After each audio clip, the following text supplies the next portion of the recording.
Friends, Eric Andreas, your guitar sage here, joined by the incredible Robbie Calvo. Robbie, welcome. Thank you so much, my pleasure. Friends, today, Robbie is going to be showing us his One Chord Chop Builder today. So let me explain to you what this is really quickly, because Robbie turned me on to this and I thought it was a great idea. So you hear so much about folks talking about playing over chords, chasing the chord, playing color notes of the chord, but nonetheless being cognizant of what chord's being played in a chord progression so that you can solo over the top and tip your hat to that specific chord, in regards to what notes are being played from that chord, right? And so a lot of folks that approach this, they get quite overwhelmed, because just like switching from one chord to another, it can be a little bit cumbersome. And especially now, if you have to keep up with the notes, the scale notes, and follow the chord, it can be a little bit, it can wear you out because you're constantly moving and it's hard to keep up with. So Robbie and I were talking about this, and he said one of the ways that he has worked with students before is to create one chord vamps, which that's what a vamp is, when you just have one chord playing. And then what can be done with that? It allows you to just kind of stay in that one chord territory and then work your licks around it without sounding like you're just arpeggiating chords, right? Right, exactly. Can you expound on that a little bit, Robbie? Absolutely, and I think, once you've got a chord shape and you've anchored that in position, it can be a little boring if you're not doing something with it. So I say, if you can keep that in position and enhance it with one note or a couple of changes, you can often make that feel more like a progression, even though the chord is anchored and it's a one chord thing. Yeah. So let me show you this super simple way of doing that immediately. You guys all probably know how to play an A chord at the 2nd fret with an open A string. And I'm just playing that, like your triad A chord like this. Right. Okay. Play it like this and it gives you some options. We are going to go back to this shape in a minute, but here would be a really good way of doing that. So I'm just going to play like a simple idea, guys, by putting my finger down here to suspend the chord, all right?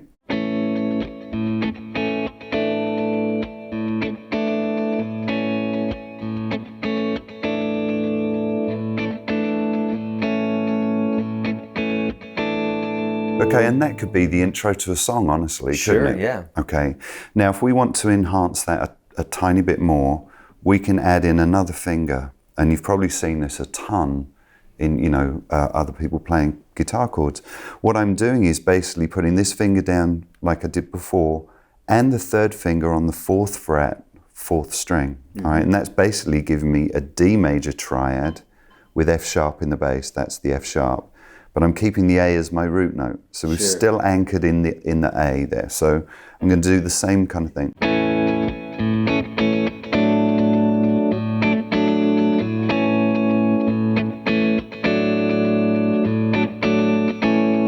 Now that's a really nice way of you getting a rolling change in the sound, but keep going back to your anchored chord of A major. Right.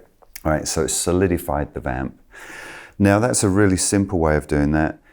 If there are more advanced guys out there, or let's back that off. If you're not advanced, just try putting this finger down. If you're a little more advanced, or you want to push yourself after you've got this, add this finger. If you're even more advanced than that, you could add this. Okay, so let me show you how that works, all right? So I'll do all 3.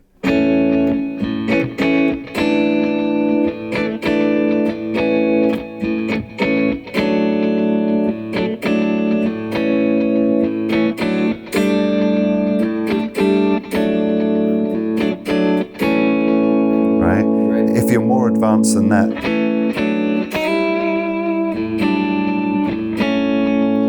Basically just doing something to embellish the chord. exactly right, and that's the best word to use. You're embellishing the vamp with some other tonalities. Right. You're not moving out of that tonality per se, because you keep coming back there strongly. Right.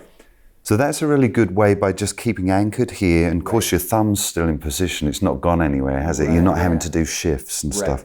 You can stay here, anchored in, and play these moves. Right.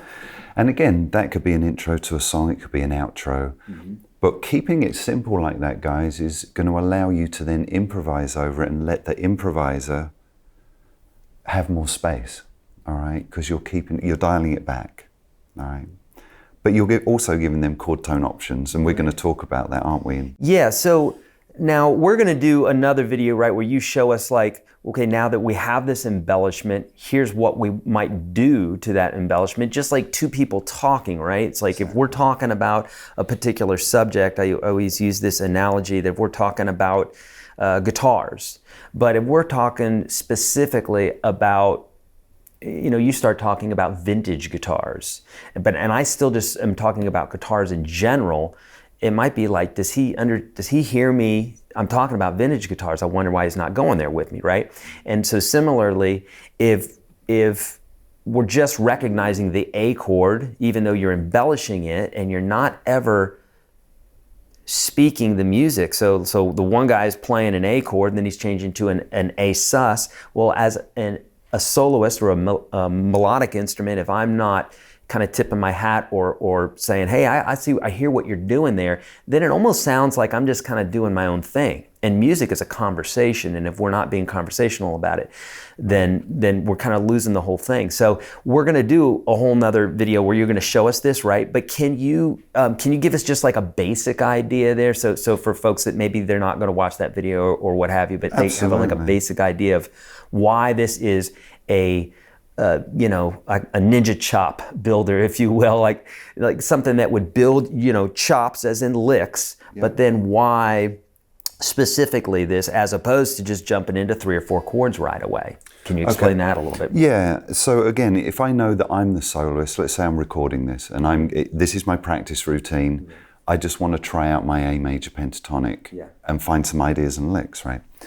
So it's a great place to do that because I've simplified what I'm actually focused on. So it's focused information. I always say small chunks of information, guys, are better than like this plethora of stuff that you've got to wade through. Sure. So here's what we're doing, we're simplifying. So now what I'll do is I'll put a loop down of that simple thing, right? Just that suspension, so A sus, all right, guys? So.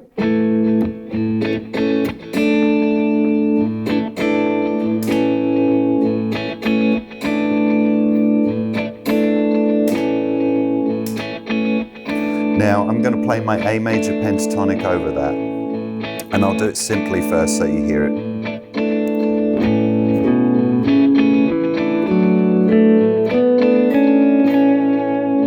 Right? I mean, that's a melody, super simple, right?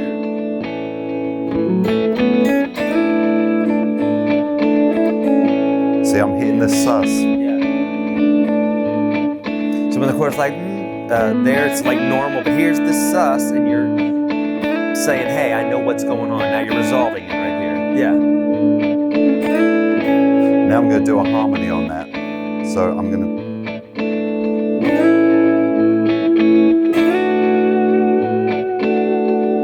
Hear it? Yeah. So now it's a harmony against the top notes.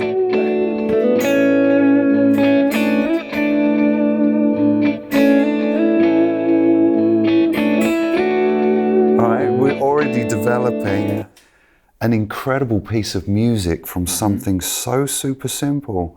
So guys, what I say is you don't have to learn really complex chords to make music. Simplicity sometimes is the key to great music. Yeah. And you saw there, just simply by shifting into those things and understanding, oh, I'm actually outlining the chord, outlining the chord. Oh, there's my third of that note when it's here. So it's a harmony against that. And there's a harmony against that. Yeah. So essentially, in a nutshell, what you're doing, it sounds like to me, is that you're playing in this case here, it's an A major chord. You're suspending it, right? So you're adding the 4 in there. Exactly. And then as far as, how you might want to phrase against it, you would be using the A major scale or the A pentatonic scale, probably even more, pentatonic, even more, less to keep up with, right? And real choice notes that always sound good. There's a reason Tom Petty's music is the way it is, right? Yeah. And so you're doing that, and then again, as the chord changes from an A to an A sus, you're giving some sort of hint melodically that you're aware of that. And now, are you doing that every single time, or does that get boring if you're doing? Does that almost seem predictable if you're doing it every single time? Yeah, and again, so when I went to the harmony, it wasn't predictable anymore. Right. Yes. And actually, it developed the phrase, didn't it? So listen to this again, guys. What I'm going to do is I'm going to outline specifically the first two tones that move here. And then, you know, as you hear that develop, you'll hear the harmony and everything else, and I'll develop a phrase further. Yeah. Right? So start simple always, I think. All right, so.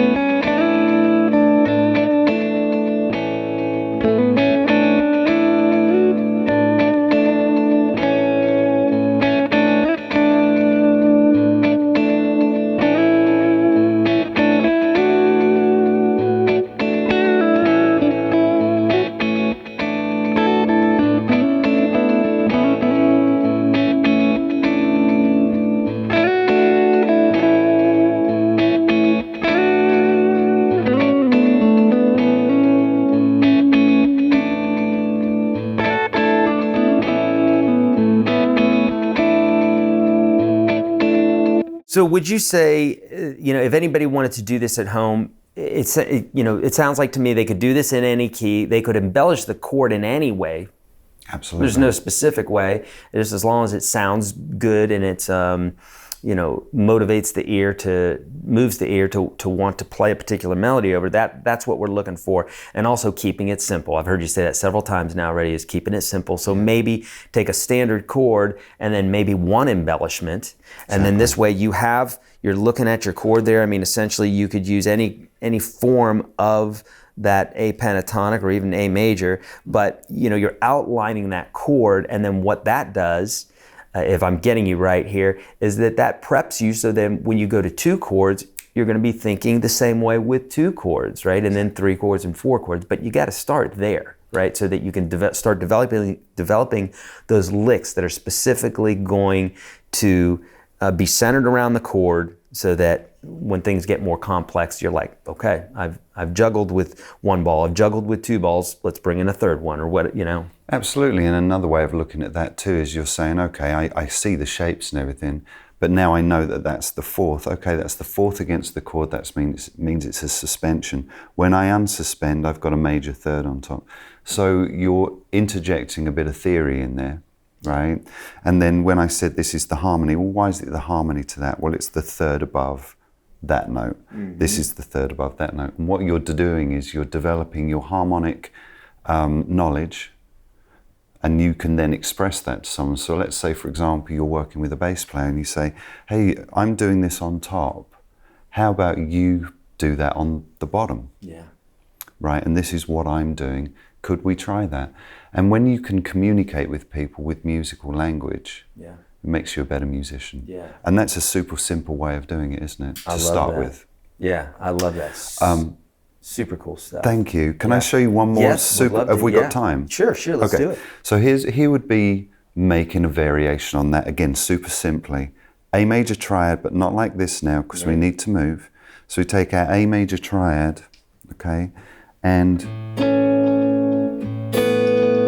so we go to the two. So now we've got the B note, all right, so A, B, there's two, right?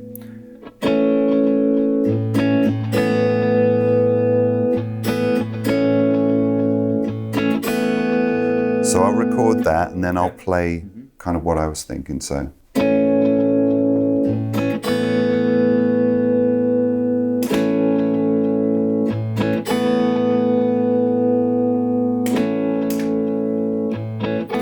What I'm going to do now is outline that too.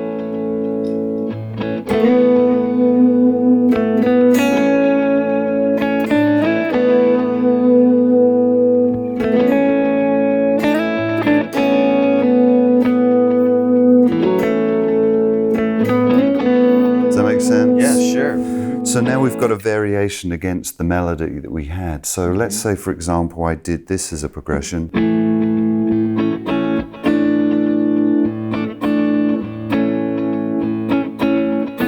Sure. Yeah. Now we're talking in terms of, it sounds like a progression, but it isn't. We're still static, but we're enhancing the top part of the chord, right? And that's given me variations for melodies. Yeah. Whether they're vocal or guitar melodies. Yeah, because if the whole chord's changing, you know, even if it's a similar chord, you're talking about at least some of those notes are changing. In this case here, you're just talking about one note that's changing. The rest of the chord, you could stick to arpeggiating the A, and then you'll hear that one note. If it needs to resolve to the other place, you're like, oh, wait a minute. And that is going to be the beginning of building some great chops, right? Absolutely. Yeah. It really is. You know, and everything starts simply, you know, some of the best songs that have ever been written have been 3-chord songs. Yeah.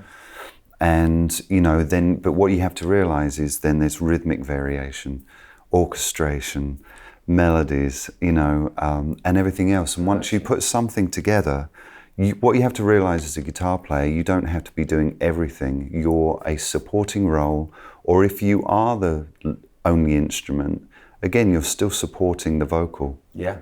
So keep that simple so the vocal can be on top. Indeed. I love it. Does that make sense? Yeah. So be a musician more than just a guitar player. I love that. I love that. Robbie, thank you so much for showing this. My pleasure. I'm going to dig in with this stuff. Can we do another one, another video where we'll have you show much more about the melody and that sort of thing, like what you would think on top? Would love to do that. Deep dive, maybe we'll put that one on your channel. Would love it. Yeah. Yeah. Okay. Thank Excellent. you. My friends, thank you so much for joining us. Don't forget the links below to go to Robbie's channel and for his social media and all that stuff. You got to follow this guy. He's a beast of a player and a great instructor. So again, thank you so much, Robbie. Thank you. My pleasure. See you guys soon. Thanks, guys.